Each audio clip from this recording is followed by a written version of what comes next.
আমি অমিত শাহকে চ্যালেঞ্জ করব, যদি আপনার বুকের পাটা থাকে আর বাপের বেটা হন, 4 তারিখ কলকাতায় থাকবেন, 12টার পর দেখা হবে। প্রথম কথা, আপনি অমিত শাহর বাপ তুলে কথা বলছেন। আপনি আগে বলুন আপনার বাবার নামটা কি? আপনি কি অমিত শাহকে হুমকি দিচ্ছেন নাকি 12টার পর কি অমিত শাহকে খালাস করে দেবেন? আর আমি কথা দিয়ে যাচ্ছি, আজকে কত তারিখ? 17 তারিখ।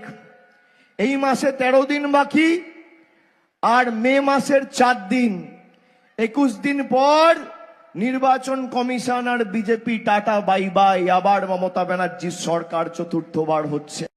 13 দিন আর 4 দিনে যে 21 দিন হয়, আমি এটাই প্রথম জানলাম। আপনি এক কাজ করুন, বক্তব্য দেওয়া বন্ধ করে খেচুড়ি স্কুলে ভর্তি হয়ে আসুন, তারপরে মানুষকে ভুলভাল হিসাব দেখাবেন। যত সব মূর্খ এসে বক্তব্য দিচ্ছেন এখানে। মানে কি বলবো, চুরি করে করে এরা এতটাই অভ্যস্ত যে পড়াশোনার দিক থেকে হিসাবটাই ভুলে যাচ্ছেন। 13 আর 4 নাকি 21 দিন হয়।